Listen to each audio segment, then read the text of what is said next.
Hello and welcome to the Copycat Stitch podcast. I'm Bailey. It's been a minute since I did a podcast, so I will reintroduce myself. I am the Copycat Stitch here on YouTube and on Instagram.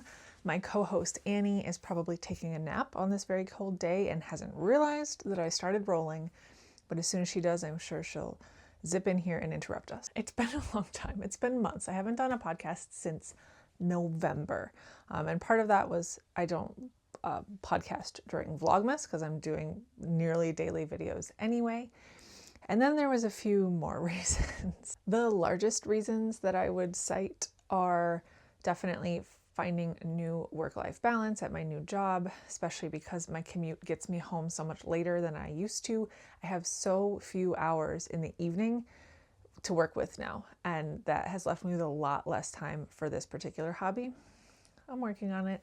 My schedule is going to change pretty soon, so hopefully I'll have more time to devote to this. The second thing, and I don't want to dwell on this too long, is I've been dealing with some imposter syndrome about my YouTube channel.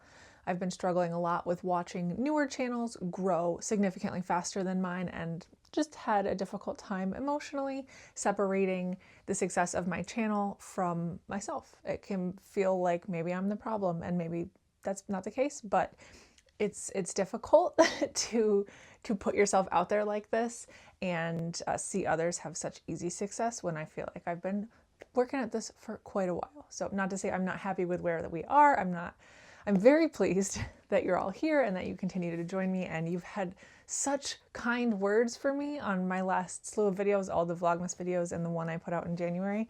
So I want to be very clear that I'm super grateful, and your comments were definitely much appreciated. But at the same time, mental health is what it is, and it doesn't just go away just because people are kind, you know?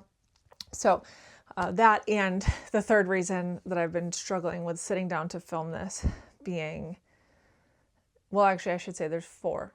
So the third reason is that this room has been quite a mess, and it's been difficult for me to come in here even momentarily, let alone sit down and talk at the camera for an extended period of time, because it was just so messy, and it was such a mental block for me to come in here and see the mess and think about the mess I have to deal with. So I did carve out some time yesterday because I have this nice long weekend for President's Day weekend that I'm able to have this third day and make this happen. So I tidied up in here yesterday.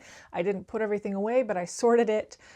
Basically, Vlogmas got me behind in a lot of ways, and I had a ton of project bags from finished projects, from partial projects that need to be frogged, from just a mess of project bags that all still had scraps of yarn or full balls of yarn or ball bands and or needles, and it was just such a mess, and I was struggling dealing with it. So what I did yesterday was just sort it all. Now I have a bag full of knitting needles that is very full that needs to be sorted and put away, but that's a task for a different day. I have a basket full of yarn that needs to be put away, and I was able to put away all of the project bags and at least get it tidier yesterday. So we're at a better place, even though I'm still not 100% there.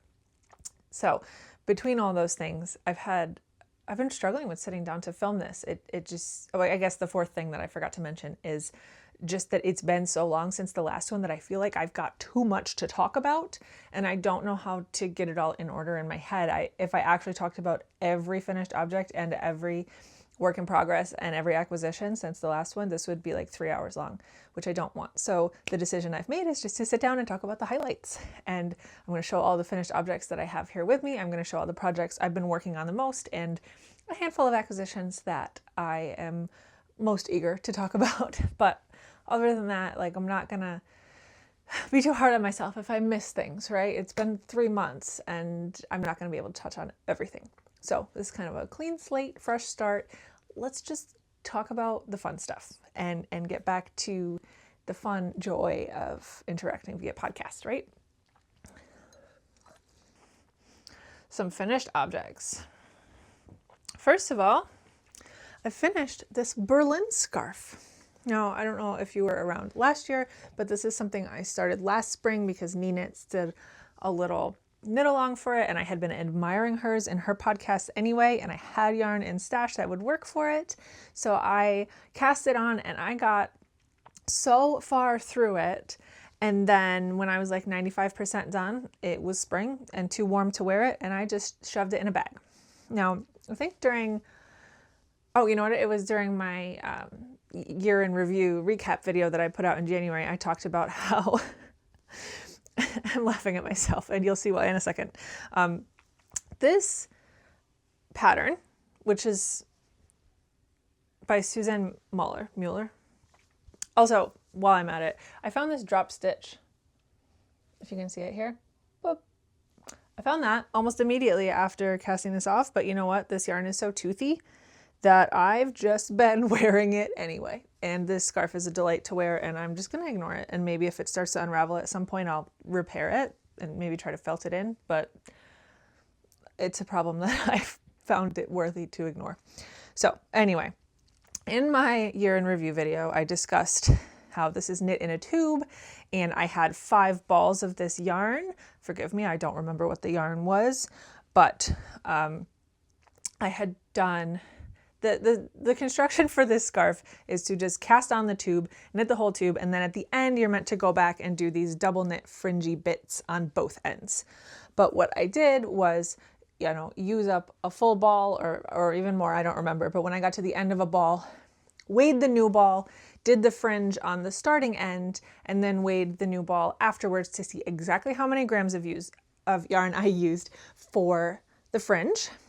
And then my plan was to work as far as I possibly could with the yarn that I had until I had exactly that amount, well, a little wiggle room left to do the fringe on the other end to maximize my 5 balls of yarn and make the scarf as long as possible.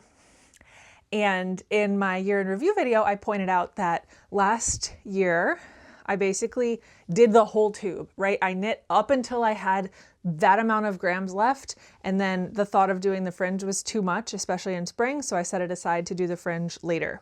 Well, that was a false memory, and that's not what happened.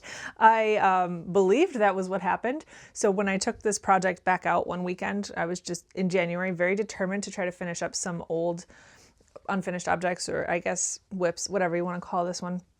And I took it out and jumped right into the fringe, and I did all the fringe, which by the way is so fiddly and such a pain. I think it doesn't look bad now, but I found it very, very, very difficult to gauge the height of these. I tried counting my rows, but they're double knit.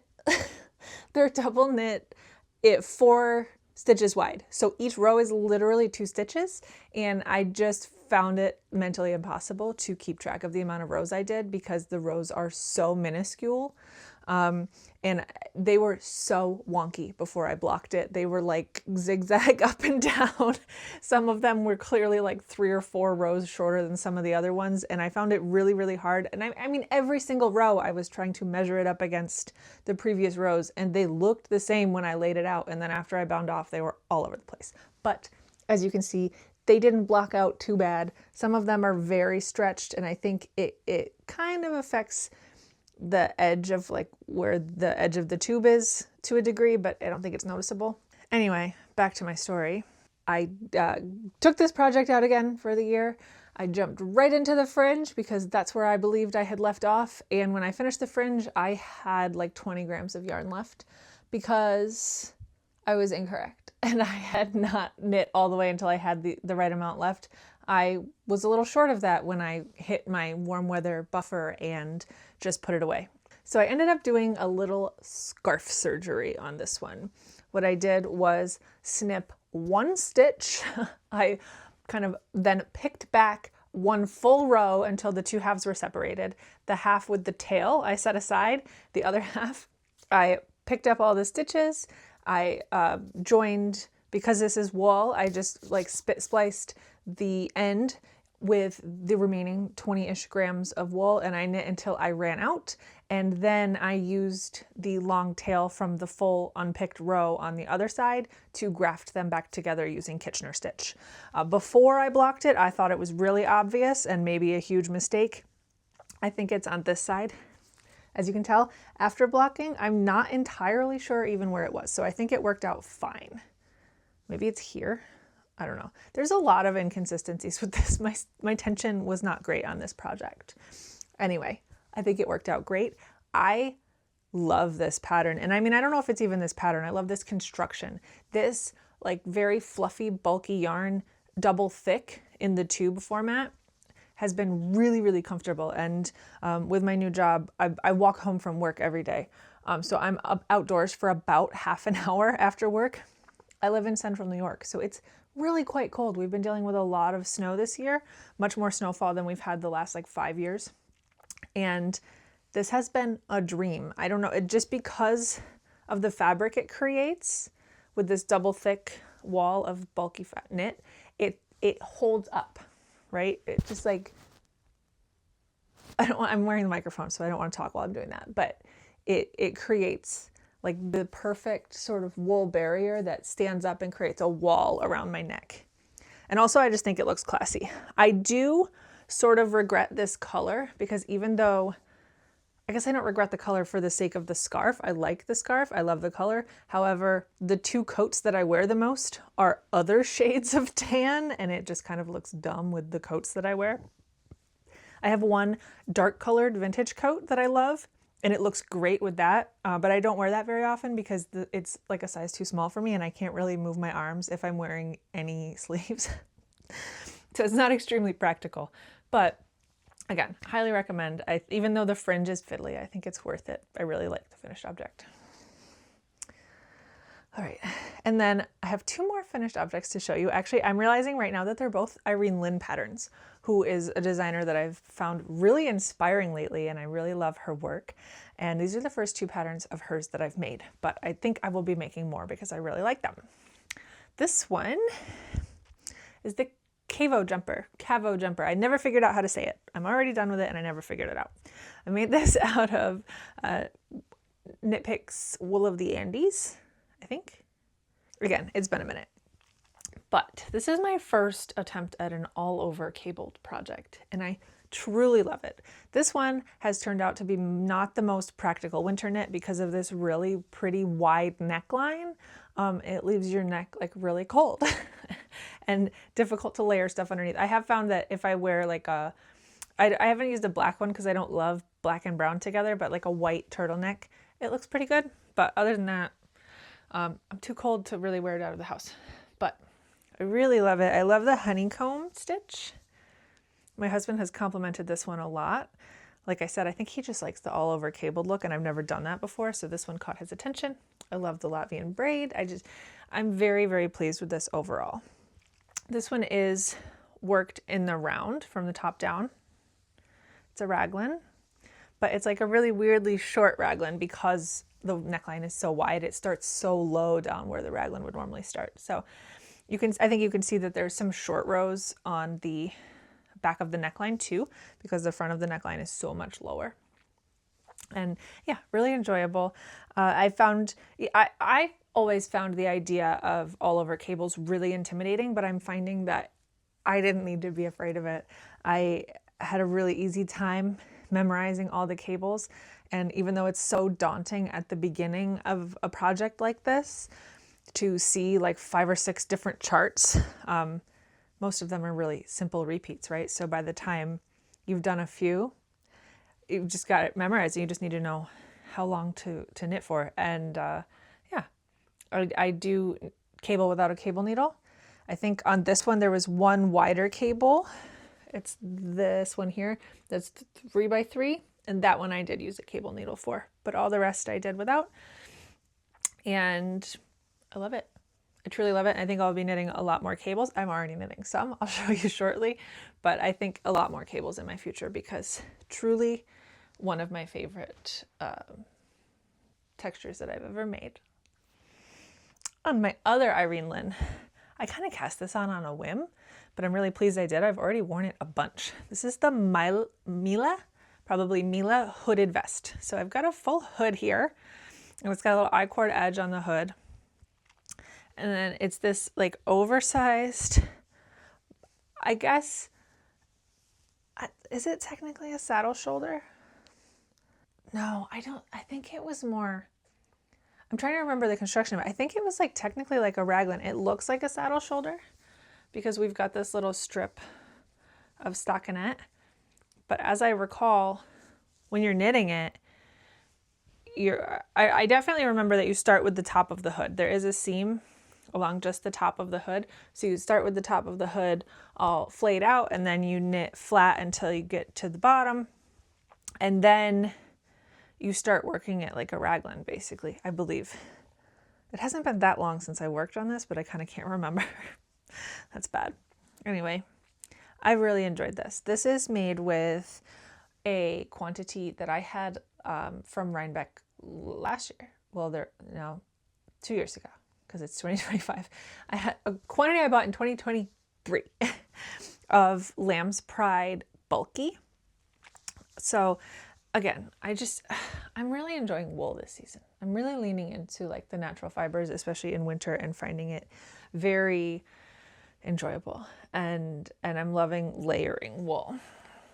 I've been knitting for a long time, but I actually don't have a ton of like wool pullovers and wool sweaters because for so long when I was learning, and then I had such a big stash from when I was learning of synthetics and synthetic blends, which I don't think is a bad thing, but I am finding that I think in the future I'm definitely going to lean more towards wools because I am wearing them more. The buttons on this I had in stash. I didn't want to buy anything new for this one. They're not my favorite. They're a little too yellowy of a green to go with this, but I had them and I had enough of them and they're the right size and they'll do for now. And I suppose it's always an option someday if I find some amazing buttons that would work so much better that I can just take these ones off and put new ones on if I so desire, you know? Okay, I want to show my granny stripe Afghan. So this is an Afghan that I started well over a year ago. It's the same base pattern, same adjustments that Nitty Natty made when making her Scrappy Granny Afghan. I believe she was just doing 2 rows of each color. I am using my yarn 100%. For me, this is a scrap busting project, so my rows aren't super even and stripy. It's kind of all over the place color blocking, but that's okay with me because I want this to be kind of a crazy scrappy blanket. I'm only using machine washable fingering weight wool in this. And on the whole, it's scraps. I have also had the habit and might continue to, when traveling and going to different yarn stores and yarn festivals, if I find minis that I really like, or sometimes sale minis at a yarn store, I've been adding those to it, but it is largely left over from other projects. So it's kind of an ongoing, no rush to finish, just add things a couple times a year project. I do remember last time I talked about it, somebody left a kind of salty comment that was like, are we ever going to get to see this Scrappy Afghan? And I have been thinking about that comment for like 6 months. So if that was you, first of all, you made me laugh. But secondly, here you go. It's here. It's going to be really hard to show on here. Oh, I've got wool attached to it too, so I never finished what I was on. So this is the end that I began on a couple years ago. And as you can see, I had a lot more large quantities at the beginning when I first started, of just going through stash and pulling any fingering weight. And then as we go along, there's a lot smaller stripes up here. So here, there was definitely some times, let me see. So like these in particular that are like half stripes, I remember was a set of like 10 gram minis that I got on sale when we went on our Florida road trip in 2023. A lot of these were single mini skeins that I bought when I was doing the New York Fiber Trail. See, like it's like a blanket of memories. Even the ones that I didn't make larger projects out of, I can point and say, oh, I remember buying this, this, and this when I was on my little New York Fiber Trail in the summer of 2023. And there's a lot like that. These, in this section, there's a lot that are like chunky like this, like these super brights, and then these ones here. I found this, I was at an estate sale and they didn't have a selection of yarn. They literally had like one package of a bunch of self-striping mini skeins.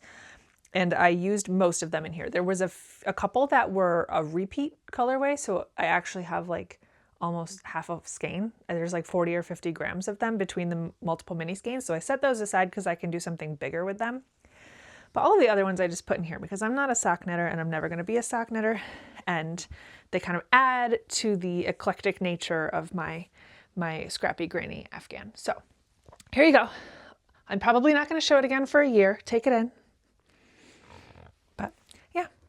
And honestly, there's a degree with working on this where I'm like working on fingering weight projects, and part of me is like, I hope I have some yarn left over to add to my scrappy Afghan, which this next project, that was such a good segue. I didn't plan that, but it's happening.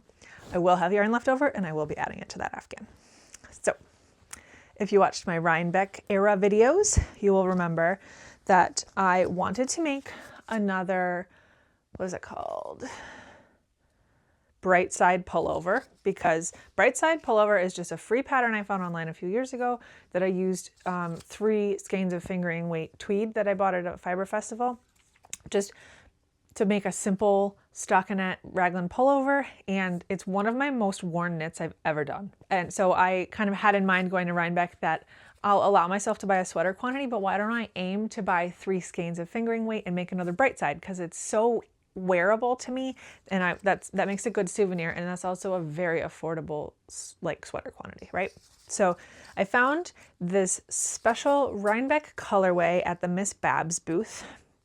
The colorway was called Sweater Weather. You can see it worked up here. Let me see. I've got some partial skeins here. I have been alternating skeins, so I have 3 partial skeins, all in different amounts of doneness. This is the largest one I have left, so let's look at that one. This project has, for like a month plus now, been my mindless at work project. So for during Zoom calls, for during my lunch break, for when watching like videos or webinars or whatever, this is what I've been working on at work because it's stockinette. I will say my stitches are very uneven. There are a lot of spots on here where there are stitches that for some reason pulled and are taller than the rest, or where it didn't even out. You can see along the raglan lines, there's a lot of puckering. I am really pulling for blocking to make a big difference on this one. I'm kind of banking on that because it's really kind of sloppy looking as it is right now, but I think blocking will help a lot. So this base is the Cardigan base. Like I said, it's fingering weight. It's 100% superwash blue face Leicester. So I don't remember why I chose that. I remember Miss Babs has like 3 or 4 different fingering weight bases. I knew I was making a sweater and not socks, so I didn't really want to get one of the ones with the nylon in it. And I'm pretty sure I only ended up choosing this one because the display as it was set up was kind of like an end cap that had like a dozen different bases with this special show colorway on it, and they were all sort of mixed in, and it's the special show colorway, so there was like 4 or 5 other people trying to get them at the same time, and I am 95% sure that I only chose this base because this is the first wool fingering base that I found 3 that matched, and that was enough for me. So it looks so small when I hold it up, but again, it's superwash, it'll grow. I'm really banking on blocking to pull this one out for me. So like I said, the Bright Side Pullover is a free pattern online. I do not remember the author of it. Yeah, it's not so bad. It'll block out, right? Yeah. I'm finished with one sleeve. I'm on Sleeve Island. I've been on Sleeve Island for a long time, but having this as my dedicated work project has helped because it's the only one I have. It's the only option I have when I'm at work, so I've been working on it a lot. The only modification I made to this whole pattern, everything else is done 100% to pattern, is the neckline. The directions for this pattern have you cast on, work, I think it says 1 inch in half twisted rib, and then just start the raglan. The Bright Side Pullover that I already made, the only thing I don't really like about it is that the neckline got quite stretched out and is a little wider than I would like. So I knew going into this that I was going to change the neckline just to help with that fit issue. And what I did was I cast on the amount of stitches that it said to cast on with a stretchy cast on. And then I just jumped right into the raglan, and I went back later and picked up the same amount of stitches because that's what the pattern would have called for. And I believe I did 3 inches of this half twisted rib before I folded it down. And I I remember the first time I did the bind off, it was way too tight and I couldn't fit it over my head. So I had to undo it. And I don't remember if I just did a different like stretchy bind off, or I'm pretty sure what I did was just did a stretchy bind off and then folded it down and sewed it down afterwards. So here's where we are. I really love it. I have been alternating skeins for the whole thing, which has been kind of tedious, especially since like I said, this is my on the go at work project. I don't do helical knitting or anything. I never got that to work. I've tried it in the past. I am just careful to try when switching colors to regulate the size of the stitch, the row below, to try to keep them relatively even. They're not perfect, but again, it'll block out. It's not like it's like tight, like this is the bottom of the sleeve where the color changes are. It's fine. And yeah, I have a weird time with alternating them because, like I said, I bought 3 skeins. So I kind of got most of the way through the body and then realized, wait, if I just keep alternating these 2 skeins, then I'm going to run out of 2 and then I'm not going to be able to alternate the 1 remaining skein and I'm going to have color pooling. So what I did was kind of stop whenever it was that I realized, quite close to the bottom, I think, and then cut one of the strands, but left the other one intact and just started alternating with the 3rd ball. I did not alternate for the collar, which I think you can see there's a little color pooling, but it doesn't really bother me. And then everything else I've alternated all the way down the sleeves, all the way down the whole trunk of the body. And I've got plenty to finish up. Like I said, this is the big one. The other 2. Ooh. Why? I'm so disorganized. Okay. These. So like I've probably got a full 100 grams here between the 3 of them. By the time I finish, I definitely needed to get 3. I would have tapped in all 3 if I hadn't alternated, but this is for the best, I think. So like I said, this has been my kind of mindless at work project, and it's been looming in my mind that I'm going to run out of that one soon. I'm on the last sleeve. So I started this one.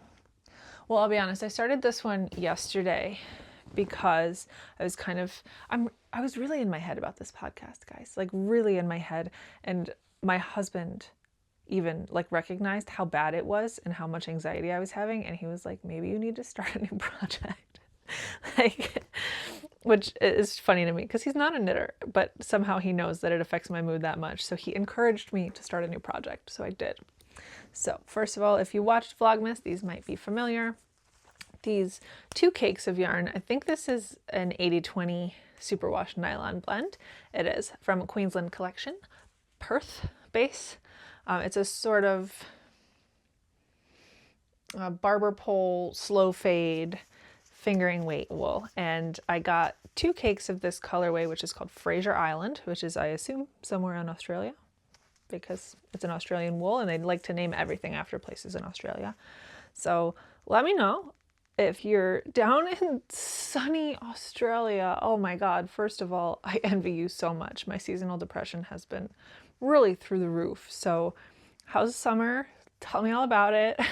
But also, is Fraser Island in Australia? I could Google it, but I'm counting on you. Anyway, I bought these 2 cakes at my local yarn store as a birthday gift to myself.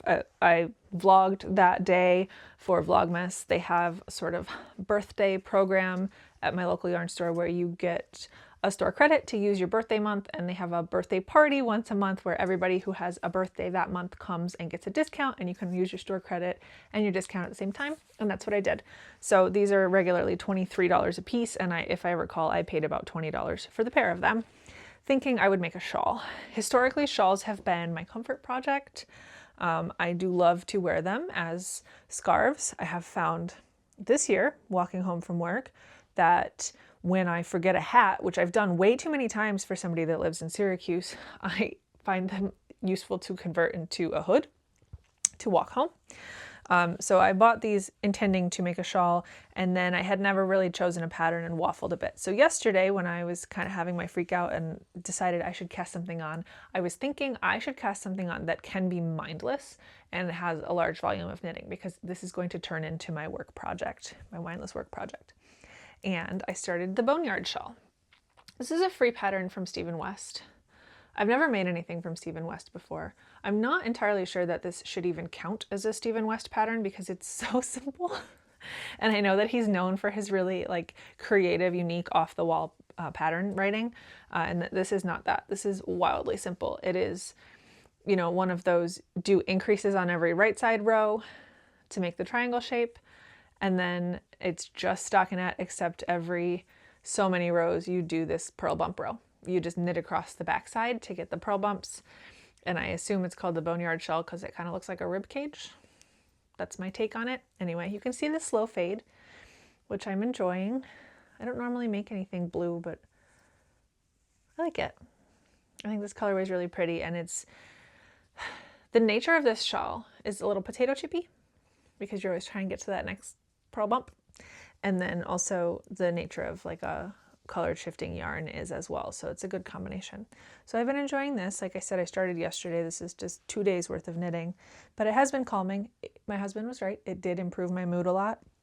And now I've got a good plan going forward for my next mindless work project. And I needed a new project because I have several troublesome projects over here. Okay, I have one more that's not troublesome. So let's go for this one.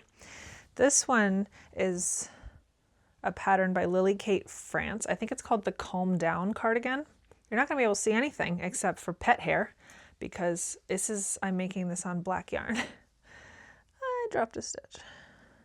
Okay, so this I'm making, it's both hobby yarns. It's Hobie Diablo, which is a mohair,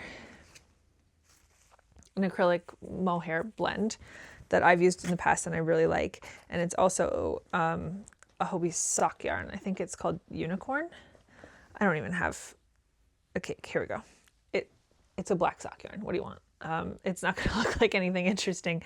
I started this last year just because I wanted the basic. I wanted a simple black cardigan. I don't have a black cardigan right now, not even like a store-bought one. And I still want it, but gosh, is it boring to knit stockinette black fabric. It's DK weight because it's a fingering held with a mohair, but I've gotten really far. As you can see, I'm on the ribbing on the bottom. So I got really far. I bet all you could see is pet hair. It's all I can see when I look at this. I don't even know how I'm ever going to be able to wear this. I look like a cat. Anyway, it has some nice details that you probably won't be able to see, but along the top of the shoulders, I believe it was a saddle shoulder construction. And there's this ribbing. The ribbing detail goes under the arms as well. Now, I remember when I was working on this last year, I like severely miscalculated and somehow made the armholes like several inches deeper than I should have. And I don't know how I did that because you work flat for a significant amount of time and then you join in the round. And these are big. This is after I corrected them. So the original armhole I made was all the way down here. I don't know if you can even see that. But when I realized that, I was like, that was so much knitting, it's not going to be worth it to frog mohair. So I just decided to mattress stitch up a couple inches under each armhole, which I can see where it was, but I don't think it's a big deal. I don't think it'll ever be noticeable. And it's kind of right in the middle of this panel of ribbing. So it almost hides itself. Anyway, working on the ribbing on the bottom. This one is still going to need a neckband and sleeves, and it's going to be a good long time. So yeah, see, part of my seasonal depression is that every project in the winter is just so big. And now even like I'm trying to be good and like work on projects that I started last year and finish up and not start everything new, but I have so many ideas for new projects I want, and I can already tell that the amount I have underway is probably more than I can finish during this cold season, and it's kind of discouraging to me. And I'm kind of caught in the balance between this is my hobby, I can cast on whatever I want, and like if I cast on whatever I want, I am never going to have finished objects. So anyway, here are two projects that have been super discouraging to me. Oh my gosh, that wasn't even it. This is not a discouraging project. I love this project and it's coming along so well, and I have so many projects here that I forgot. Okay, so do you remember this yarn? I found this at a thrift store a couple years ago. It was not labeled, but there are some notes about the fiber content and the yardage on the inside of this cone. and I determined that it is a discontinued yarn base called Barrington from Valley Yarns. I decided to use it to make a Fungus Cardigan O-neck, which first of all, I had mentioned that in a podcast. I had the Fungus Cardigan pattern on my Ravelry wish list, and it was very kindly gifted to me by a viewer, so thank you so much. That is such a helpful way to support the channel. So if you didn't know, you can buy other people patterns as gifts on Ravelry, so you can always check out my wish list on Ravelry if you'd like to support the channel and purchase one of the patterns that I'm looking out for. So a lot of times the patterns on my queue I haven't even acquired yet. This isn't even blocked. Look how tidy this is. I'm in love with this. This is the season, I think, for a lot of people of like textured knits, and for me too. I am really, really enjoying this one. It was very slow to do this moss stitch, but it's so worth it. I love this so much. Now this pattern is written for 2 yarns held together, but I just decided that this cone of yarn has such a big halo, it'll probably be fine to hold it on its own. And it's definitely a little see-through, but I think I was right. It definitely stands up on its own. It's got tons of structure, but also like a huge halo. Can you see this? I mean, I'm in love. I love the colors. It's so fun. I have to do the neckband next, which I'm actually really looking forward to. Like, I'm just so impressed with the stitch definition of this and how well it falls, even though it's not even blocked. Yeah, I'm gonna love it when it's done. Now we can talk about the patterns that are making me miserable. I shouldn't say it. It's not the patterns, the projects. It's my choice. It's my combination of pattern and yarn and gauge that are making me miserable. So you probably recognize the Yossi hood, which has been a very, very popular pattern lately. I didn't realize how popular it was when I contributed to its popularity by purchasing and casting on. I had seen other people making it, and I wanted a hood, and it just seemed like the best choice. There are other kinds of hoods that I liked as well, but I really like that one wraps all the way around like a scarf and ties underneath with those I-cords, because like I said, I've been walking home from work in the snow a lot, and that just sounds really nice. That said, it is a lot of knitting. Even though I had heard other people say it's a lot of knitting, I really underestimated how much it was. It's not done yet. We're still on the needles here. And you can see it's like really big. And I did gauge swatch, and I was just about on gauge. And I am not nearly done with the pattern yet. And when I went back, I was like, this cannot be right. Like, it cannot be that much bigger than this. I realized that between my gauge swatch and like actually knitting it, either I measured my gauge wrong, my gauge changed, who knows? Either way, this is not even close to gauge. It's huge. So I kind of put it down when I realized that, because I can't bring myself to make the decision to either frog it and start over or make some sort of adaptation to it. These ties are about as long as they should be, but they should, I don't know, it's not quite right. Let's see if I can try it on without hitting my microphone. So this isn't even quite done, because it will have an I-cord tie along the edge, or like I-cord finish along the edge that like goes all the way down and turns into ties. So, I mean, I could probably just do the I-cord now. I'm trying to hold it away from the microphone. I probably can just do the I-cords now. I probably don't need to frog it, but I wanted space. So I put this down like a week ago and haven't had the capacity to go back and make decisions about it since. But realistically, it's probably not too big when I consider that it has to function as a scarf as well. And it's not exactly the same dimensions as intended, but it probably will work as intended. But this is Lion Brand Jiffy. This is one of their From the Vault yarns that they manufacture and bring back for a limited period of time. It is entirely synthetic. This is the colorway Slate. It's a bulky weight yarn. This pattern calls for I think Aran, maybe worsted. I made the decision to go up a yarn size, and I'm paying for it right now because it's too big. But meh. Yeah, maybe that one's not too much of a problem, but it has been taking up mental space, even though it seems like maybe not. This one, this last whip I'm about to talk about has been driving me crazy. This is like half the reason that I was having a mental breakdown yesterday. So like I said, my husband has been really complimentary of my finished Cavo Jumper. And then I was watching a knitting podcast, I think Nora Knits, and she was making a save-in sweater for her father. And my husband looked at the TV one time and went, wow, that's gorgeous. And I was like, wow, he's never complimented knitwear like that before. I really should make him one.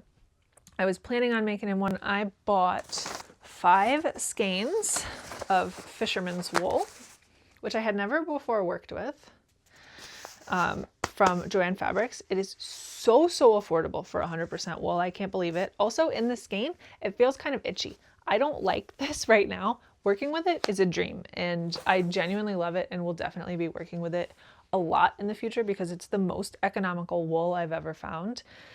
And I really enjoy the finished feeling of it. But anyway, back to my story. I was trying to finish my Cavo Jumper first and a couple other sweaters. I was trying to wrap up some finished objects because my husband's birthday is at the end of March. So my idea is, which again, I think this is like the 3rd year I've made him a sweater for his birthday, and it doesn't make any sense because by the time his birthday rolls around at the end of March, it's not cold enough to wear a sweater anymore. But I'm always in sweater knitting mode when I start. It's so cold now in February when I'm thinking about what to get for his birthday that it makes sense. And then by the time it's his birthday, it no longer makes sense. But regardless, he was interested in an all over cabled sweater. He liked the save-in sweater. I had pulled up Ravelry and did one of those advanced searches where I kind of filtered by the yarn weight so I could use the fisherman's wool that I had purchased, and I filtered by pullover and cabled, and I kind of had him just like scroll through the search results, and he determined that the save-in was still his favorite out of all of them. And I was gonna do it, and then Nora came out with another podcast where she was kind of critical of this one issue with the save-in sweater, and with this like sort of puckering it has along the neckline, as if there's sort of too much fabric that you're instructed to knit for the front panels of the neckline, and then when you're easing it in to create the shoulder seams and the neckline, that it was creating puckering. And she pointed it out, and she had this whole I don't call it an expose, but it kind of felt like an expose segment where she was talking about how the designer had kind of called it user error and said that it's not the pattern's fault, it's just that people aren't quite doing it right or conceiving of it correctly. But then also in the designer's sample photos, you can see the same issue happening. So it is written into the pattern. And then scrolling through the Ravelry projects for the save-in sweater, I was like, every single one has this issue, and this is not something I want to deal with. And it is something that bothers me, that I would not like my finished object to have. So I went back to the drawing board and I was like, I'm going to choose a different one. I went through all the search results and found one that I thought was kind of similar, but that was close enough. And that is this Staghorn Aran. Now this ended up actually, I don't think it's a free pattern. I can't remember. No, I think I paid for it. I think it's really cool. I like it better than the save-in, but my husband does not. But I mean, I'm not going, well, actually what I'm going to say is I'm not going through the stress of that with the neckline, but I'm having an extremely similar issue with this one. So we'll talk about that. This is a saddle shoulder construction, and I'm showing you this because the saddle is this cable panel, and I just think that that's such a cool detail. So I did the saddles, then you work the back panel until it's the full length there. Now I'm working the front panels,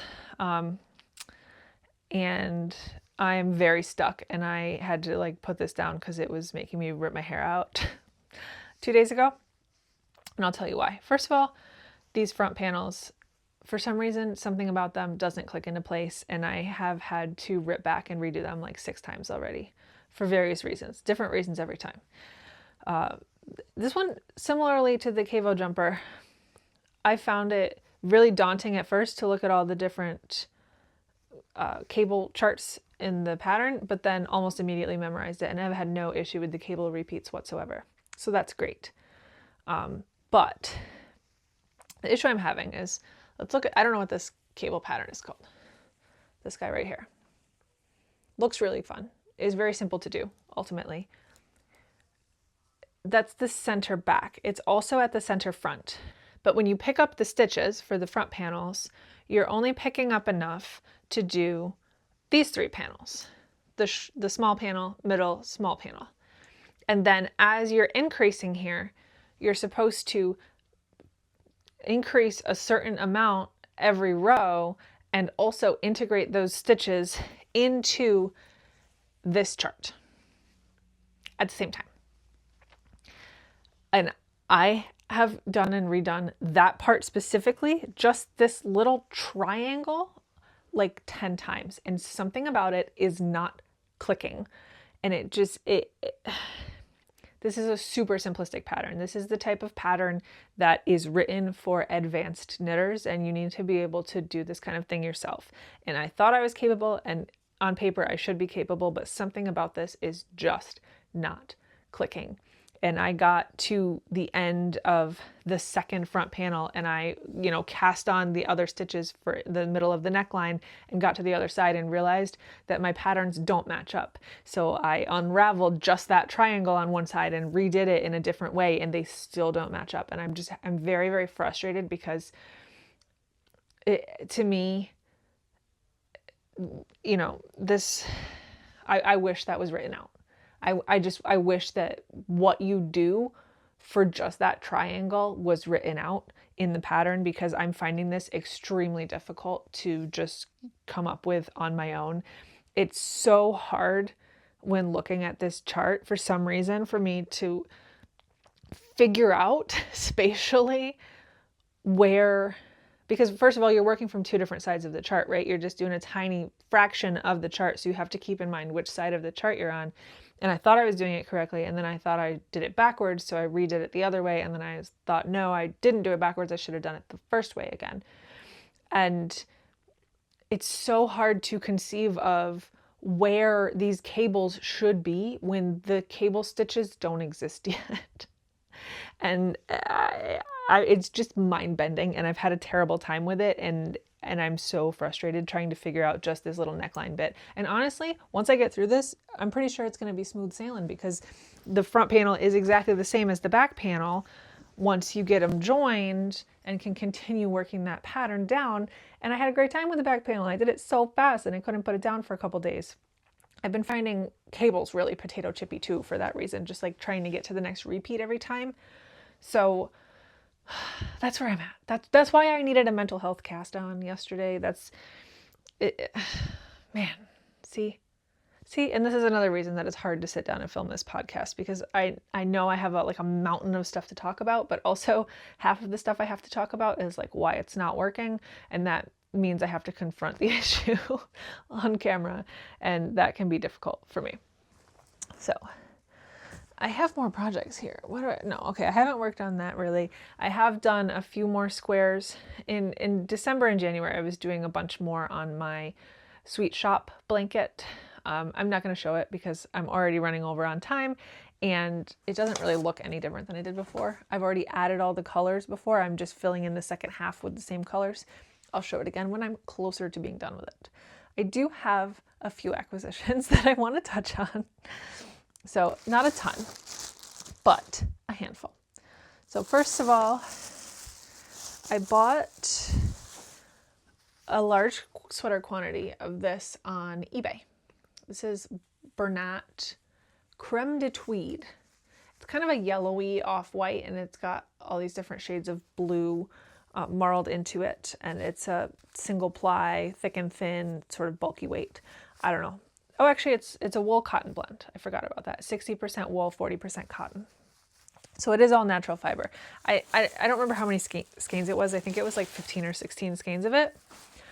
I'm excited about it. I got a really good deal on it. I like it.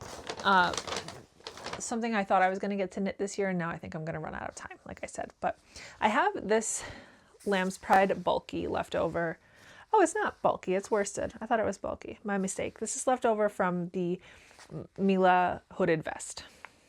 This is the colorway Smoky Sage, and this is left over from that Mila vest, and I thought that would make a really good contrast color if I was to do a color work something out of it. I did have a poll on my Instagram stories at one point.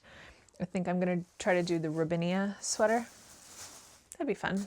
I thought I'd mention that. Of course, I already talked about the Lion brand Fisherman's Wool. I have a couple thrift acquisitions here. This little bag of cotton. These are various different 100% cotton yarns. It looks like there's an off-white, a white, 3 balls of the blue, and 1 ball of the pink. And I found this in a thrift store, as you can see, for $4. So I thought that was worth it. Not something I'm going to think about anytime soon, but I always like to pick up thrifted yarn, especially natural fiber thrifted yarn. And I'm sure it'll come in handy in the warmer months. Another thrifted thing. I found these 2 at a thrift store. Now these are not my normal colors. This is like super bright blues and very like muddy purpley browns. So not normally colors I would select, but these 2 cakes of Sheepjus Whirl. Is that how you say it? Sheepjus? Maybe? Probably. Sheepjus Whirl. This is the colorway Salted Caramel Matcha. There's not a lot of matcha in there. I don't know about you, but like I have never had anything salted caramel or matcha that was cyan. 2 skeins of this at a thrift store. They were 99 cents a piece. I don't know about you, the thrift stores near me they always tend to price all yarn the same, and they're either all drastically overpriced or underpriced depending. So like this store always has a bunch of skeins of like acrylic, like small balls of acrylic that are 99 cents, which is like fair to me. That seems like a reasonable price for those. I don't usually pick them up because I have an extensive selection of acrylic that I don't really use anyway. But these are cotton.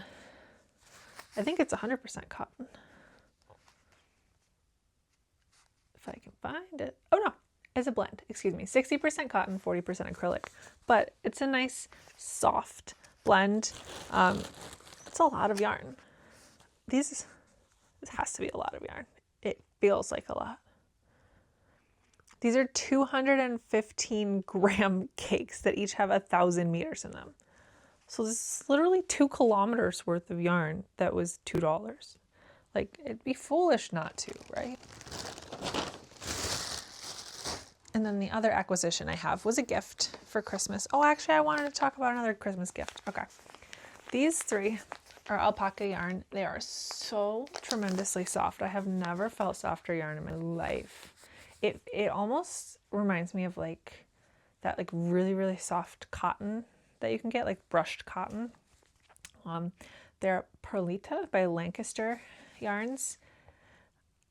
They're from Peru. My mom went on a trip at the end of last summer where she visited she visited Ecuador and Colombia, and these are Peruvian yarns that she bought in Ecuador. So not something I could get here. They're just like gorgeously soft, and I don't know what I would make with these. I don't think I would make anything with these 3 colors together. I don't love that combination, but I will probably make something either with these 2 or with these 2, and then use the second color for something else. All right.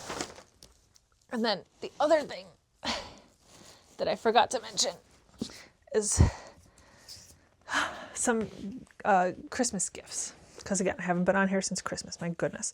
My mom put these in my Christmas stocking because she found them at a thrift store.